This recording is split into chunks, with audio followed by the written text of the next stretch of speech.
que saludan también por el chat. Saludos a Sofía Almendra, a Camila Alexandra, Megni Melanie, Brigitte Isabel. Saludos a todos ustedes, Adrián Rodrigo, Alejandra Camila, Omar, Nicole. Voy a empezar a presentar la diapositiva de hoy.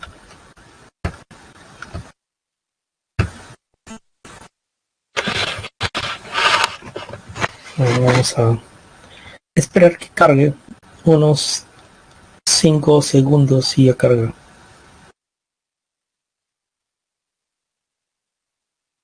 Listo, ahora sí. Dígame por favor, si se llega a apreciar la diapositiva, me confirma. ¿Sí? Ya, listo, perfecto, ¿no? Si me responden que sí, quiere decir que también escuchan mi pregunta, por lo tanto escuchan mi voz.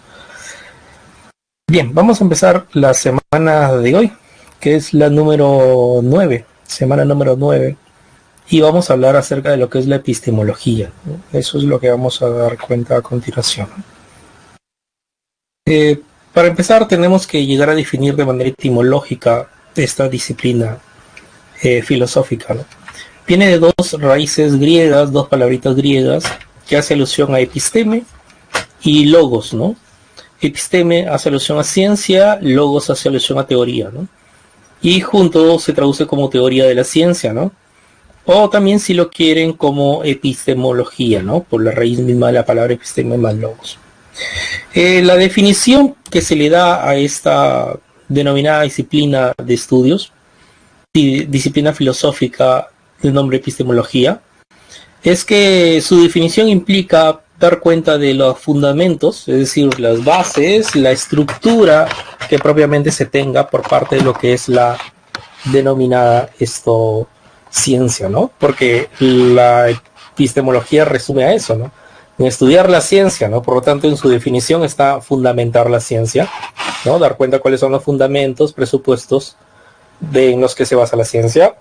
También está en dar cuenta de la estructura, ¿no? Mecanismo de las teorías científicas. También está en dar cuenta del método científico que emplean propiamente las ciencias. El método que, por cierto, vamos a ver en unos instantes más será el método empírico, ¿sí? El método empírico de la ciencia, ¿sí? Y otro aspecto importante es las condiciones de validez para que se dé todo conocimiento científico, ¿no? Condiciones de validez para que se termine dando todo conocimiento de corte científico. Por ejemplo, se dirá que un conocimiento científico será válido cuando se tenga una demostración de corte formal, como por ejemplo procede con la matemática y lógica. O un conocimiento podrá decirse que es científico cuando procede a través de la demostración de hechos, ¿sí? Ello es a través de esto que se denomina como las ciencias sociales o las ciencias naturales, las ciencias fácticas, ¿no? Vienen a ser estas. Fácticas, de latín factum, que traducido al castellano significa hechos, ¿no? Entonces eso es precisamente la alusión que trabaja la epistemología. Entonces, sintetizando, ¿no? Es una disciplina filosófica que va a estudiar, epistemología va a estudiar los fundamentos, la estructura de las teorías científicas, el método científico y las condiciones de validez para que algo sea llamado como conocimiento científico, e insisto, será únicamente cuando sus demostraciones sean de corte formales, ¿sí? Esto como la matemática y la lógica, y sus demostraciones también podrían ser de corte empíricas, ¿no? A través de los hechos, como las ciencias sociales y las ciencias naturales, ¿no? Eso es precisamente lo que se tiene, ¿no? Dentro de lo que es la epistemología. Bien. Luego de que hemos señalado esto, ¿no? Esta alusión de la definición propiamente que se tiene de la epistemología, tenemos que sentenciar lo siguiente, ¿no? La epistemología llega a definir la ciencia como un conjunto de conocimientos ordenados sistemáticamente acerca del universo, ¿no? Sistemáticamente, es decir que cada una de las ciencias trabaja ciertos aspectos de la realidad, ¿no? Sí, por ejemplo, la biología, el componente de los organismos vivos, la psicología, la mente humana, el comportamiento humano, también hay psicología animal, ¿no? Esto, con respecto a lo que viene a ser la física, la ley de la naturaleza, los hechos que ocurren, con respecto a lo que viene a ser la historia, ¿no? Estudia los hechos sociales, fenómenos sociales, eventos sociales del pasado. Entonces, todo eso, ciencias y otras más, obviamente, como la economía, que estudia las leyes del mercado, todas esas ciencias y las demás son un conjunto de conocimientos ordenados sistemáticamente porque empiezan a indagar cada parte de la realidad, ¿no? ¿No? Porque la economía no ve el comportamiento del ser humano, ¿no? Es decir, no se intercambian roles cada una de las ciencias, ¿no? Sino que cada una de ellas se enfoca en un aspecto importante de la realidad, ¿no? De a poco, ¿no? Van cubriendo parcelas de toda nuestra realidad, ¿no? Campos de estudio de toda nuestra realidad, ¿no? Entonces, esa es la alusión de por qué se hace, eh, eh, por qué se llega a definir a la ciencia, ¿no? Como conocimientos ordenados sistemáticamente que se tenga sobre el universo. Entiéndase como universo nuestro mundo mismo, nuestra realidad misma, ¿no? En ese sentido, ¿no? Ojo, también importante, que las ciencias, esto es un conocimiento de nombre, o mejor dicho, tiene unas características particulares porque es un conocimiento de corte no perfecto, ¿no? Sino es falible, pero al mismo tiempo está sujeto a perfeccionamiento, es decir, es perfectible. Es decir, la ciencia es falible y al mismo tiempo es perfectible. Las teorías de las ciencias mismas. ¿Saben por qué? Porque si vemos o echamos un ojo al pasado y damos cuenta de lo siguiente, ¿no? ¿Cuántas ciencias, sí? ¿Cuántas ciencias hace unos 500 años, sus teorías hasta ahora seguirán vigentes, ¿no? Algunas sí, algunas no. Y de las ciencias y sus teorías que tenemos en nuestros días, ¿cuántas seguirán vigentes dentro de unos 300 años, 400 años? Algunas sí y muchas o algunas no, ¿verdad? Eso es propiamente lo que se tiene, ¿no? Eso es lo que se tiene. Por lo tanto, ¿qué decimos, no? Entonces decimos lo siguiente. Las llamadas ciencias tienen ese carácter, entonces, ¿no? Son falibles, ¿no? Y al mismo tiempo son perfectibles. Son hechas por el sujeto, ¿no? Por el ser humano que investiga, y el ser humano no es perfecto en su accionar, ¿no? En lo que investiga, en lo que hace, ¿no? Por lo tanto, hay algunas cosas que sí se van a considerar como ciertas por muchos años, pero otras, por ejemplo, con el paso del tiempo, uno da cuenta que se está equivocado, ¿no? Ejemplo, la teoría de Claudio Ptolomeo, la posición geocéntrica, estuvo vigente por mucho tiempo, hasta que en el Renacimiento Nicolás Copérnico sostuvo, no, esa posición ya no debe ir más, esa teoría no debe ir más. Y señaló la posición heliocentrista, ¿no? La teoría heliocentrista, ¿no? Que el Sol estaba más bien en el centro, ¿no? O en biología, por ejemplo, ¿no? El ejemplo que acabamos de dar es astronomía. En biología también ocurrió lo mismo, ¿no? Hubo una posición, teorías de la biogénesis, de la generación espontánea, teoría creacionista, en cuanto a las teorías del origen de la vida. Y hasta que en el siglo XIX apareció una genuina teoría, ¿no? De la evolución de Charles Darwin. Entonces ahí nos damos cuenta, ¿no? Que la ciencia en sus diferentes rubros tiene teorías y las mismas son falibles y están sujetos a perfeccionamiento, ¿no? Es decir, las apreciaciones que tiene de la ciencia de la realidad están sujetas a error y por lo tanto sujetas a rectificación también, ¿no? Entonces, eso es precisamente el trabajo del conjunto de conocimientos ordenados sistemáticamente sobre lo que es el universo mismo, ¿no? Ahora bien, el conocimiento científico, tipo de conocimiento que se obtiene mediante la aplicación del método científico, que unos instantes más vamos a ver, pero al margen de que vamos a ver más adelante el método científico, hay que hablar de las características del conocimiento científico. ¿Y cuáles son sus características? Por ejemplo, ¿no? El conocimiento es objetivo. Describe y explica un objeto, ¿no? Describe y explica un objeto, ¿no? Es decir, nos dice que ocurrió tal evento, tal hecho, tal día, tal año y en tal lugar, y nos explica por qué, ¿no? Porque si solamente se refiriese a señalar una descripción, entonces sería una cuestión informativa, ¿no? Pero la ciencia no solamente informa, es decir, no solamente describe, sino tiene una explicación, es decir, brinda las causas de por qué ocurre tal hecho, de por qué ocurre tal evento. Eso es propiamente por qué se llama objetividad, ¿no? ¿Por qué se llama objetividad, ¿no? El conocimiento del corte científico. Por otro lado, la ciencia también sigue un método, ¿no? Reglas, pasos. Vamos a dar cuenta más adelante que se tiene primera cuestión, la observación. Después, segunda cuestión, el problema. Después, la tentativa de solución al problema, la hipótesis. Después, las leyes. Y después las leyes, una llamada teoría, ¿no? Eso es lo que se tiene, ¿no? Eso es propiamente lo que se tiene. ¿Sí? Entonces, eso es lo que se llama como reglas y pasos. Y eso es el método propiamente de las ciencias, ¿no? Otro aspecto importante también está en lo que se denomina como que la ciencia es de carácter racional, ¿no? ¿Cómo es que sea de carácter racional la ciencia? Es decir, usa conceptos, proposiciones y argumentos, ¿no? Sí, porque la ciencia todo lo conceptualiza, ¿no? A través del objeto de estudio, ¿no? El objeto de estudio es el ser humano, su comportamiento. Entonces empieza a definir a raíz de eso al ser humano, ¿no? ¿Quién? La psicología, ¿no? Se expresa esa definición que se da, en este caso bajo el ejemplo del ser humano, se expresa bajo proposiciones, ¿no? Y se argumenta, ¿no? Cómo es que se concibe al ser humano, ¿no? Y la psicología da cuenta de ello, por ejemplo, ¿no? O cuando, por ejemplo, en el caso de lo que viene a ser la economía, ¿no?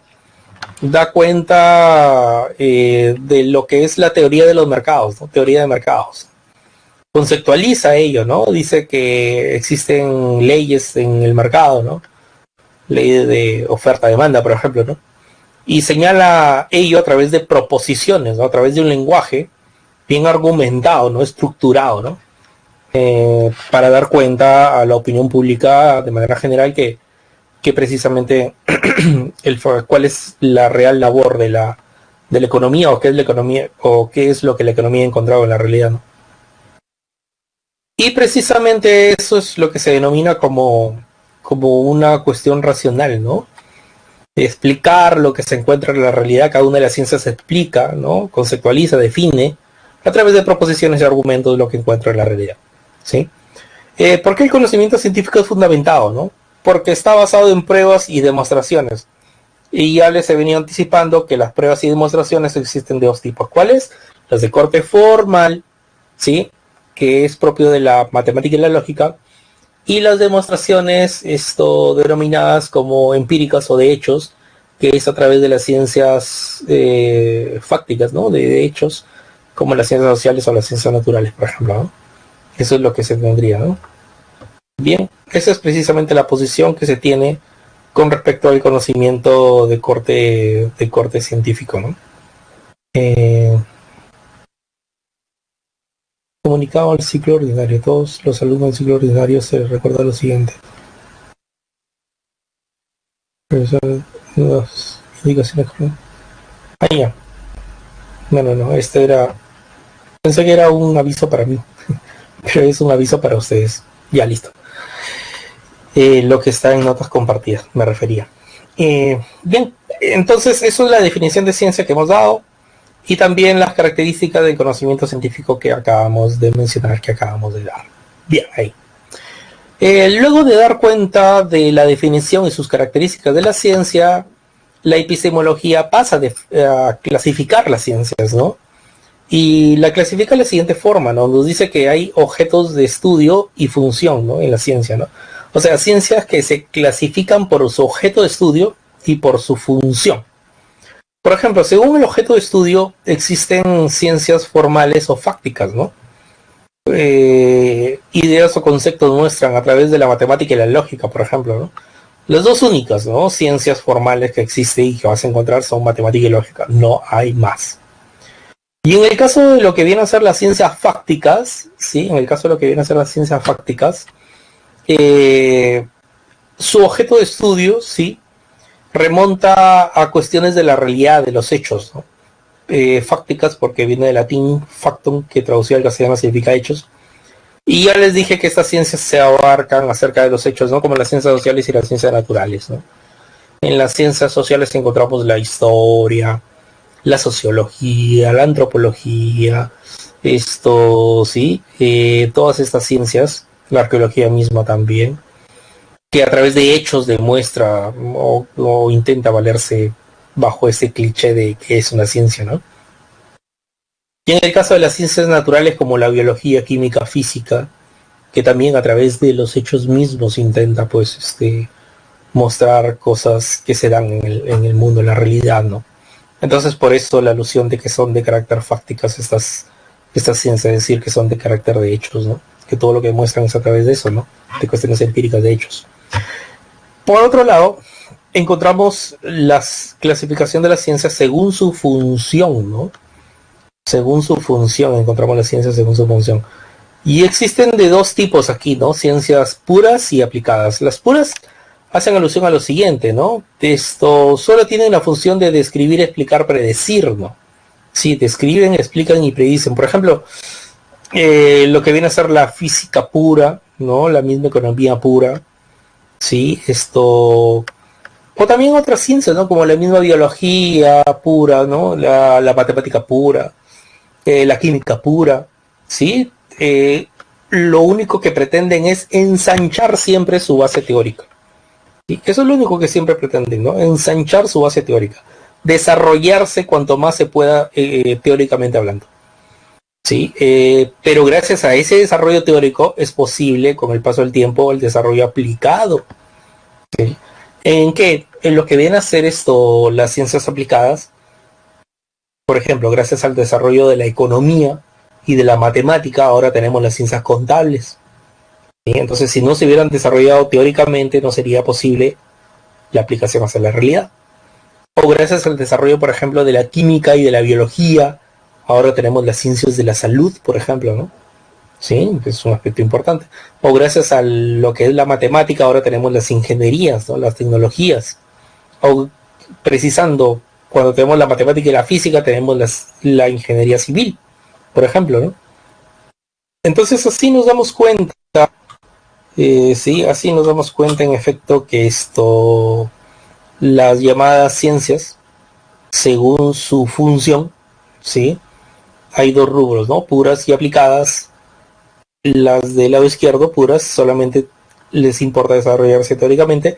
Las aplicadas quieren entrar a tallar a la práctica, ¿no?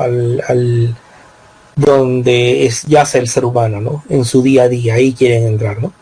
Por ejemplo, las ciencias de la educación, porque hay algunas universidades que sus facultades no se llaman facultad de educación, como en San Marco, por ejemplo, se llama facultad de educación, pero otras universidades, no solamente en Perú, sino en varias partes del mundo, la facultad de educación no se llama así, sino se llama facultad de ciencias de la educación, se llama. Claro, en este caso serán ciencias aplicadas de la educación, ¿verdad?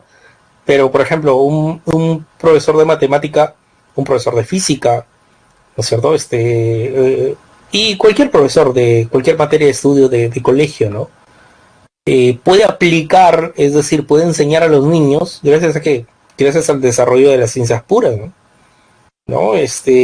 Un matemático puro, un físico puro no podría ir a un colegio a enseñar, ¿no?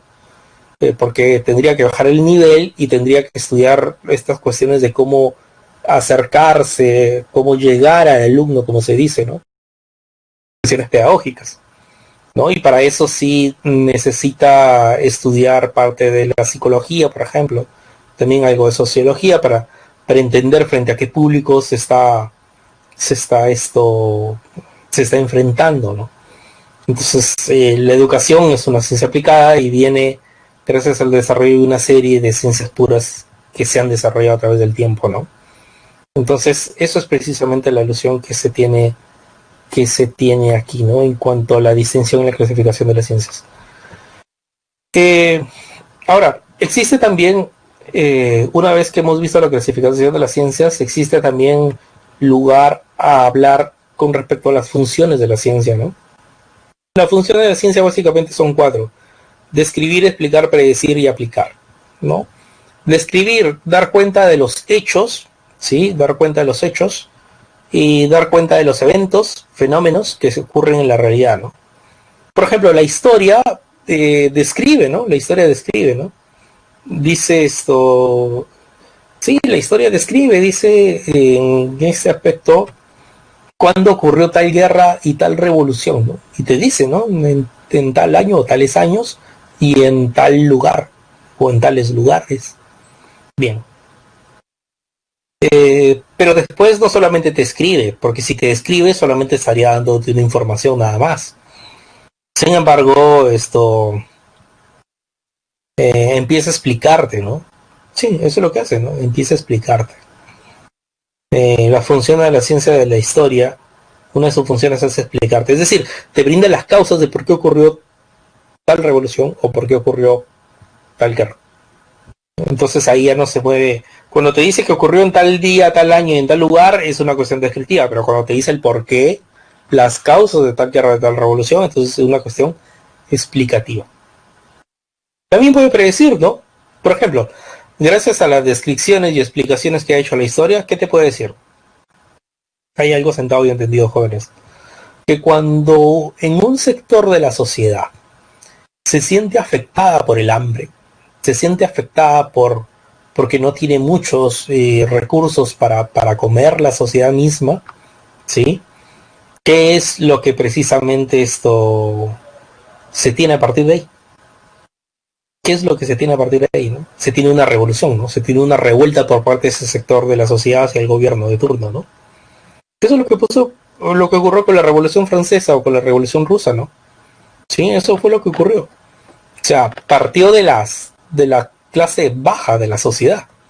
¿Por qué? Porque se sentían que no podían, que no estaban cubiertas sus necesidades básicas, la del alimento. Y cuando ocurre de que ante el ser humano te metes con su alimento, entonces viene la rebelión, ¿no?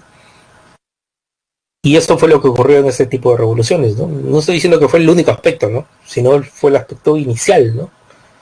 Y obvio, ¿no? O sea, cuando hay hambre, todo el mundo va a salir a reclamar, ¿no?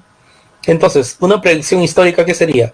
Si en algún momento de la historia, en algún momento futuro, ocurre de que en un determinado sector de la sociedad se encuentra desprotegida por el gobierno, se encuentra con hambre y miseria, ¿no? Y dejan precisamente de comer, de alimentarse, entonces lo más probable es que precisamente se entre en una revuelta, ¿no? En una revolución allí, ¿no? En ese sector de la sociedad donde está ocurriendo ese hecho, ¿no? Es un aspecto predictivo.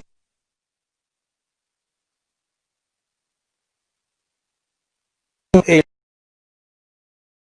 ejemplo, lo que es la astronomía, ¿no? Que te dice, porque predicción es anticiparse a los hechos, ¿no? La astronomía te dice que va a pasar tal cometa tal día, tal lugar y va a ser visto desde tal esfera, ¿no?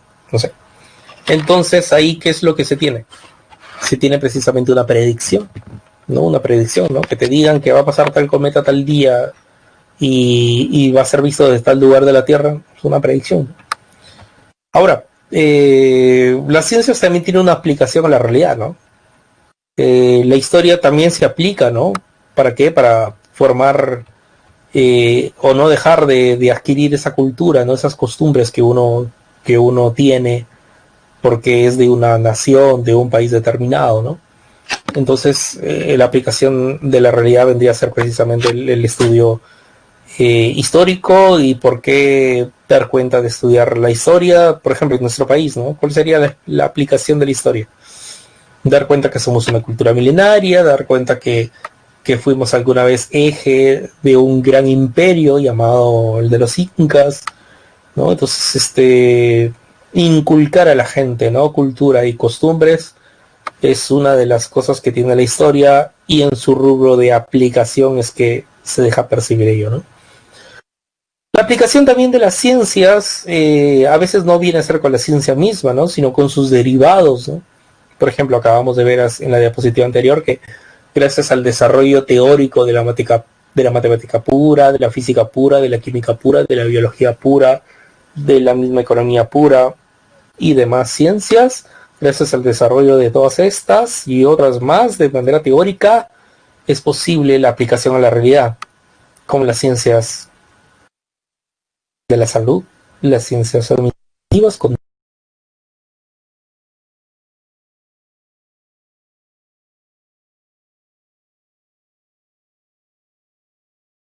las ciencias administrativas, contables, las ciencias educativas, ¿no? Las tecnologías y las ingenierías, que es el caso más recurrente para dar cuenta de la aplicación de las ciencias a la realidad, ¿no? Y eso es precisamente lo que se tendría en esta ocasión, ¿no? Eso es en cuanto funciona la ciencia. En cuanto al método científico, y aquí entramos a la parte más importante de lo que es la epistemología, por lo tanto, en análisis de lo que es la epistemología, en análisis de la ciencia misma, ¿no?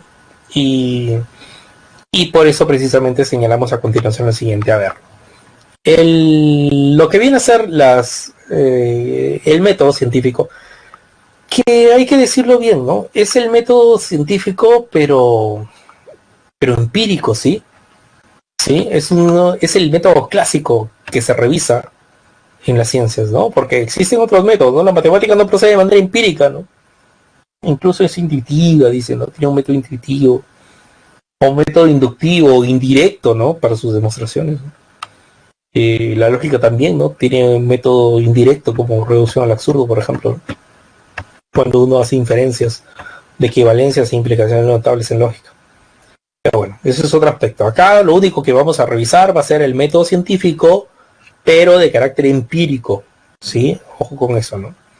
Eso es lo que... Y normalmente siempre en cualquier libro que ustedes encuentre de introducción a la ciencia, teoría de la ciencia, epistemología, cualquier libro básico, ustedes van a encontrar esto únicamente. Van a encontrar esto únicamente. Bien. Visto ello, decimos a continuación lo siguiente, ¿no? Que la ciencia siempre sigue un problema, ¿sí? La ciencia precisamente se basa a través de problemas. Primero, con la observación. La observación le permite detectar problemas y los problemas llevan a hipótesis, la hipótesis lleva a una contrastación y esto a su vez viene a un análisis de datos. Veamos pues lo que se tiene a continuación, ¿no? Se dice, se sostiene, se refiere a qué, ¿no? Por ejemplo, ¿no? Pongamos un ejemplo concreto. Ya, hace 4 años, en un verano, al norte de Sudamérica y al sur de Centroamérica había un gran problema. Empezaban a aparecer bebés con malformación craneana. Sí. Al norte de Sudamérica y al sur de Centroamérica empezaban a aparecer, a nacer bebés con malformación craneana, ¿no? Con microcefalia, ¿no? Sí. Eso ya es un problema, ¿no? Se observaba que eso es lo que ocurría, ¿no? Mujeres al norte de Sudamérica, al sur de Centroamérica empezaban a dar a luz, pero con ese tipo de bebés eran los que aparecían. Entonces eso ya es un problema. De inmediato los médicos virtieron una hipótesis. Dijeron, pero creemos que esto es producto de una enfermedad llamada Zika que se transmite a través de un mosquito.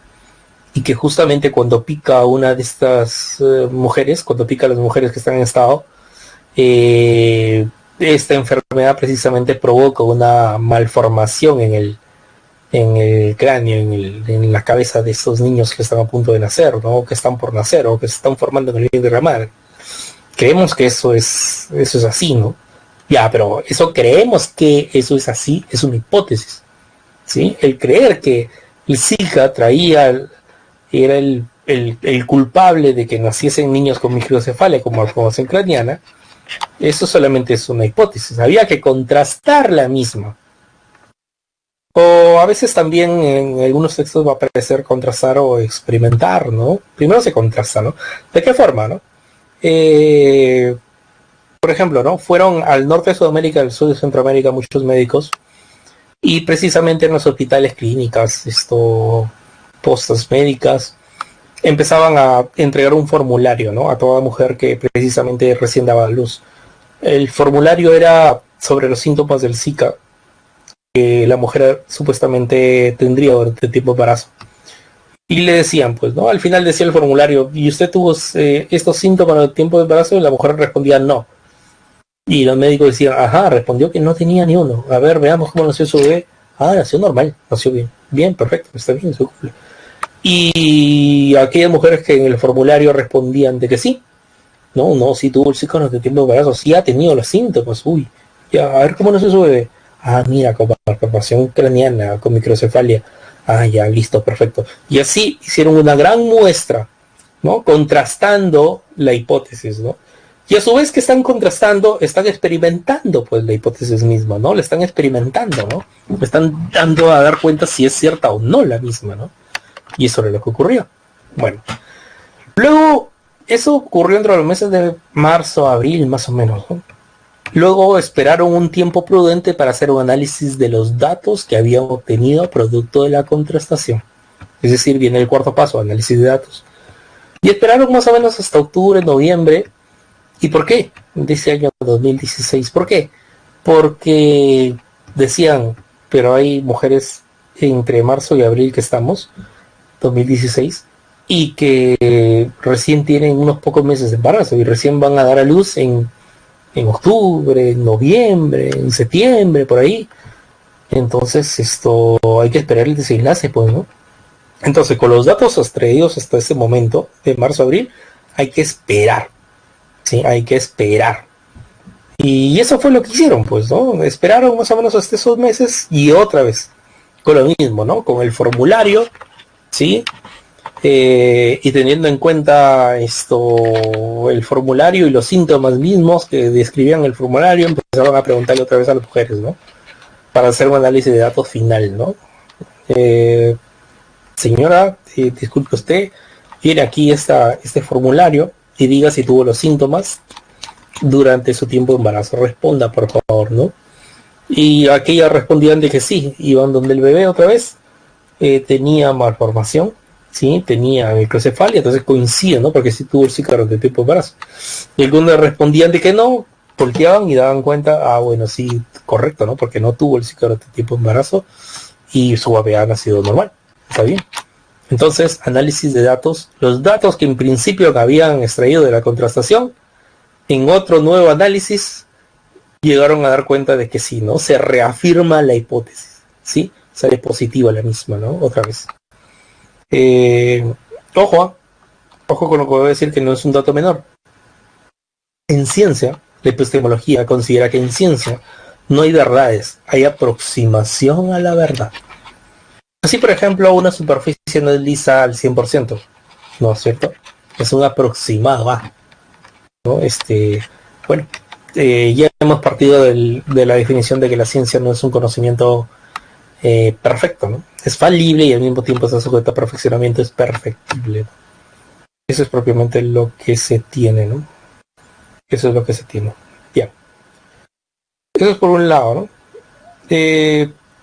Ahora, les decía, una vez que tienes el análisis de datos, es fehaciente, es cierto, certero, ¿qué es lo que se tiene de inmediato, no? Se tiene esto, ¿no? Una ley científica. Es decir, la hipótesis confirmada por la experiencia, ¿no?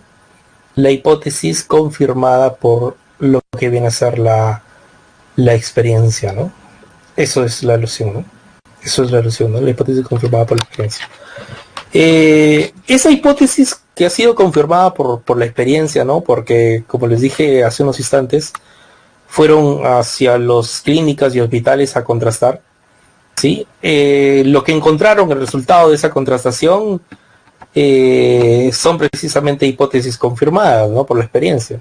Y eso se lo llama ley científica, es decir, encontraron una regularidad dada en la naturaleza. Eso es lo que encontraron, ¿no? Una regularidad dada en la naturaleza. Eso es lo que se encontró, ¿sí? Eso es lo que se encontró allí. Ahora, esa regularidad dada en la naturaleza, esa ley científica, se asocia con otras leyes y componen teorías. Por ejemplo, esta regularidad que los médicos encontraron la pueden asociar tranquilamente con la ley de Mendel, ¿no? ¿Recuerdan la ley de Mendel? Gen recesivo, gen dominante.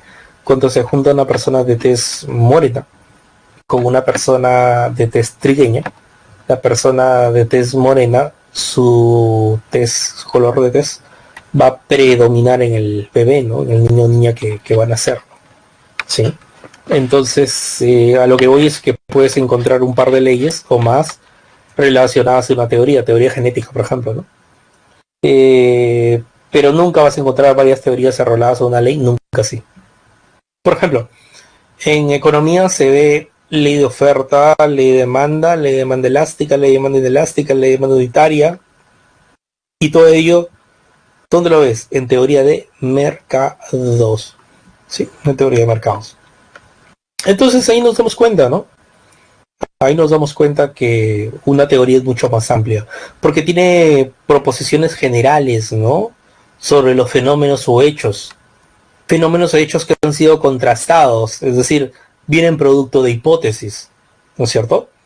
Porque si la teoría alberga una serie de leyes, entonces por ende la teoría admite ¿qué cosa? Una serie de hipótesis confirmadas, ya que la teoría está compuesta de leyes, ¿no? Eso es importante señalar.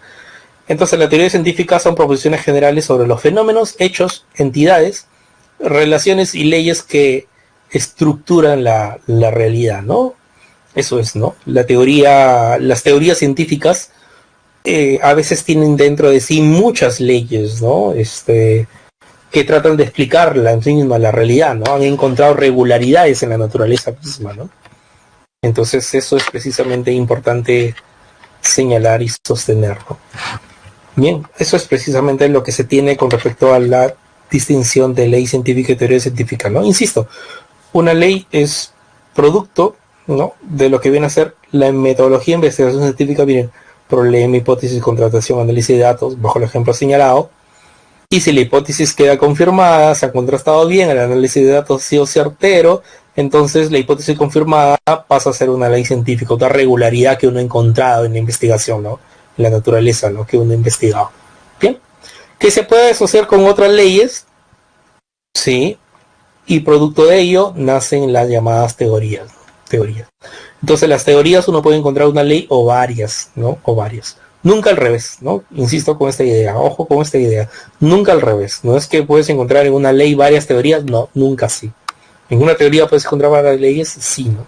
Acuérdate, por ejemplo, de las leyes del mercado, ¿no? De economía, ¿no? Oferta, demanda, elástica, inelástica, unitaria, y todo ello se asocia a teoría de mercados, ¿no? ¿Verdad? Entonces, por eso que la teoría es compleja, ¿no? Ofrece proposiciones generales sobre fenómenos hechos, entidades, relaciones y leyes que estructuran o que estructurarían propiamente la realidad misma, ¿no? Eso es, ¿no? Ahora, un cuadro de resumen de todo esto que hemos dicho puede ser el siguiente, ¿no? La etimología, ¿no? Se encarga de estudiar la etimología, se define con epistema y logos, teoría de la ciencia o simplemente epistemología, ¿sí? Su definición es una disciplina filosófica ¿de qué se encarga? De estudiar propiamente la ciencia, ¿no?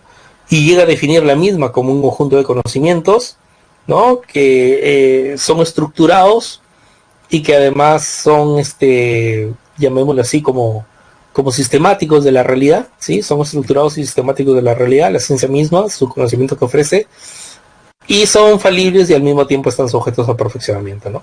Y el conocimiento científico, precisamente su definición, ya que viene de ciencia, obtenido mediante un método científico, es el conocimiento científico, ¿no? Ya saben que puede existir un método empírico, como el que hemos hecho alusión, del método de la ciencia, o un método formal, ¿no? Un método formal.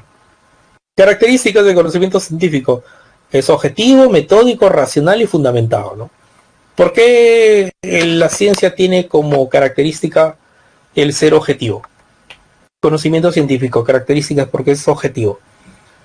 Porque todo lo demuestra en la realidad misma, ¿no? A través de hechos, ¿no? De fenómenos, ¿sí?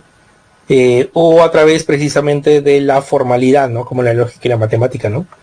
Las características del conocimiento científico es que tenga un método, que sea racional, que tenga proposiciones que se muestren argumentos en la misma, ¿no? ¿Recuerda? Y que sea fundamentado, ¿por qué? Porque brinda explicaciones, ¿no? Da causas con respecto a lo que encuentra, las investigaciones que realiza, ¿no? Con respecto a la clasificación de la ciencia, ¿no? Ya que la epistemología indaga la ciencia, tiene que revisar también su clasificación, ¿no? Sus rubros en la ciencia, ¿no? Existe por objeto y por función, ¿no? Por objeto de estudio, ¿cuál es? Las ciencias fácticas, las ciencias sociales y las ciencias naturales. Las ciencias formales, ¿qué es lo que se tiene en las ciencias formales? la denominada matemática y lo que se denomina también la lógica, ¿no? Matemática y la lógica. Y por su función, ¿no? Existe una clasificación de las ciencias por su función. Solamente algunas ciencias tienen una función de desarrollarse de manera teórica, las ciencias puras, con la matemática pura, la química pura, la física pura, la biología pura, la economía y esas. Y tiene, por otro lado, la potestad de poderse aplicar a la realidad. ¿Sí? Clasificación de las ciencias por su función. También se pueden aplicar hacia la realidad. ¿Qué tipo de aplicación a la realidad tienen? Por ejemplo, ¿no? Existe una aplicación, las que le mencioné, como las ciencias, las denominadas ciencias derivadas, ¿no? De las ciencias puras, como las contables, como las administrativas, como también las de la salud, como las ingenierías, las tecnologías. Entonces, eso es precisamente en cuanto a su aplicación, ¿no? Y con respecto a las funciones, ¿no? La ciencia precisamente describe los hechos, los fenómenos, te ubican en un espacio y tiempo de los mismos, explican, es decir, te brinda causas, ¿sí? Predicen, te anticipa los hechos, y la aplicación, ¿no? Va hacia la práctica, la vida diaria del sujeto, del ser humano, ¿no? Y el método, el que acabamos de ver hace unos instantes, el método se rige bajo un problema. Primero la observación, producto de que se observa algo anómalo, entonces se detecta un problema, luego se brinda una hipótesis, luego se contrasta y a su vez se está experimentando la misma, y luego se hace un análisis de datos de la contrastación vertida de la hipótesis inicialmente, ¿no? Sostenida. Luego, una teoría es una hipótesis confirmada, o sea, son hipótesis confirmadas, ¿no? ¿Por qué? Porque ya te dije que alberga varias leyes, ¿no? Las leyes también son proposiciones generales, ¿no? ¿Por qué? Porque uno hace alusión a regularidades que ha encontrado en la naturaleza. Por lo tanto, la teoría termina siendo hipótesis confirmadas, producto de que viene de leyes, ¿no? Que han salido producto de hacer el método científico. Y la teoría también termina siendo englobando las proposiciones generales. ¿Por qué? Porque al albergar varias leyes, entonces precisamente sentencia varias cosas generales hechas precisamente o ubicadas en la realidad misma, ¿no? Por añadidura, cuando ustedes realicen una tesis, ¿no? Porque ustedes son de esta generación universitaria, van a ser de esta generación universitaria que cuando llegue su momento van a tener que hacer una tesis, ¿no? Para graduarse de bachilleres, después una tesis para obtener su título profesional, licenciatura, después una tesis cuando hagan su posgrado, maestría, después una tesis para cuando hagan su doctorado, ¿no? Sí, eso es. Miren lo siguiente, chicos. Miren lo siguiente. Es el caso que con respecto a lo que viene a ser esa tesis que ustedes van a realizar, van a tener un asesor, ¿no? Ustedes mismos van a elegir su asesor o uno de sus profesores de escuela que tengan ahí, sus profesores de su escuela académica, ¿no? Porque si perteneces a por ejemplo, a la escuela profesional del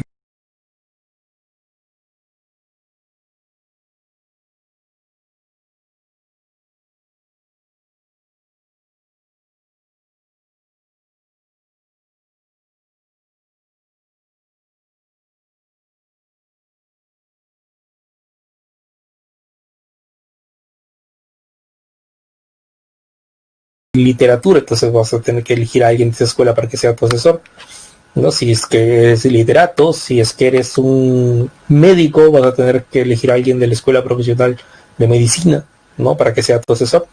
Entonces, lo primero que te voy a decir es observa y detecta un problema. ¿Qué problemas he tenido, no? Porque si no tienes un problema, no puedes empezar a investigar. Ese es el paso uno, ¿no? Paso dos, ¿cuál es la hipótesis que tienes en tu investigación a realizar? Lo otro, tienes que contrastar, experimentar la misma, ya sea a través de hechos o ya sea a través de argumentos, ¿sí? Y hacer un análisis de datos con respecto a lo vertido por tu hipótesis, ¿no? Si tu tesis es certera, entonces, y está según determinado rubro de ciencia, entonces encontraste una ley o una teoría, ¿no? No encuentras leyes, no encuentras teorías en materias que son netamente teóricas, ¿no? Como la literatura y la filosofía, por ejemplo, ahí no encuentras leyes y teorías, ¿no? A la manera de la ciencia. Los de inglés hacen tesis, esto creo que sí, porque es el igual que la lingüística, al igual que la lingüística, ¿no? ¿No? Tienes que tienes que irte a una provincia alejada de Perú y tienes que detectar un problema, ¿no? Sobre el habla, sobre el lenguaje, ¿no? Sobre el castellano que ellos hablen. Y a partir de ahí viene tu investigación, ¿no? En el caso inglés, obviamente no vas a poder viajar, pero me imagino que debe ser algo que has encontrado, ¿no? Porque si es una carrera netamente de inglés de 5 años, de tipo universitaria, entonces vas a tener que haber detectado algo dentro de la historia, ¿no? La importancia del inglés, por ejemplo, ¿no? Visto desde un punto de vista que nadie lo había visto, porque si no, tu tesis no va a ser válida, ¿sí? Tú puedes comprarte el problema que otros se compraron anteriormente, pero tu arribo a investigación tiene que ser distinta a la propuesta de cualquier otro que ha habido y estudiado lo mismo que tú a través del tiempo, ¿no? Los ingenieros, sí, también. En el caso de los ingenieros también tienen que hacer una tesis, porque con la ley nueva, ya nadie se puede graduar mediante lo que es un curso, ¿no? Antes habían cursos para graduarse y obtener el título profesional, pero ahora todo es investigación, ¿no? Porque la universidad tiene que ser eso, investigación. Y siempre nació así la universidad, desde la época medieval, ¿no? Que nace la primera universidad en Bolonia, 1255 o 5, si no me la memoria no me falla. Y empezó así, ¿no? Dentamente investigativa, ¿no? Entonces se quiere volver a eso. En el Perú hasta inicio de los años 90 no se hacía tesis de bachiller, ¿no?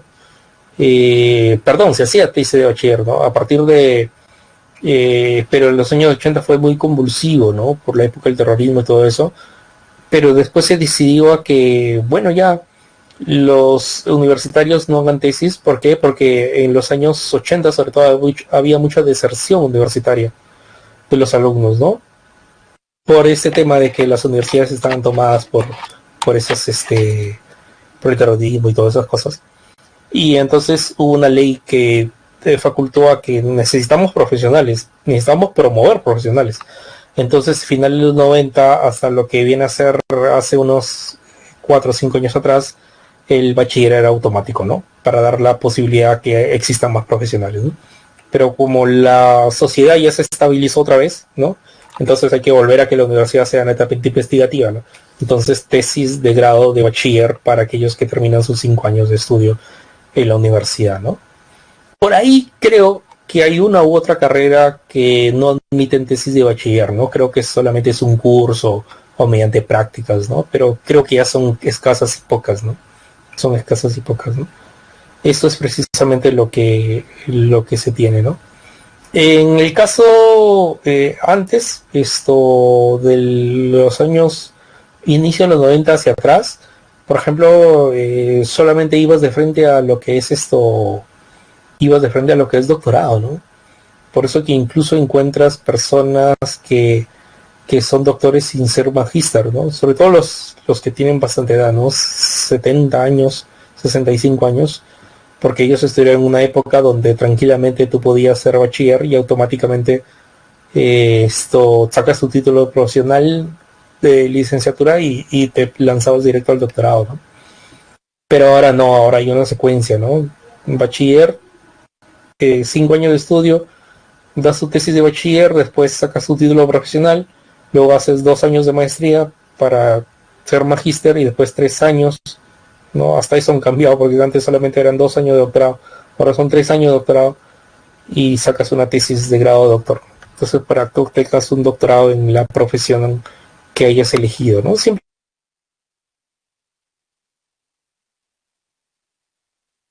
implica más ganancias de dinero también, ¿no? Cuanto más grados de estudios tengan, ¿no? Eso es así. Bien, y con eso pasamos a lo que son las preguntas de evaluación, lectura y los ejercicios, ¿sí? Y ya que me quedan solamente 5 minutos,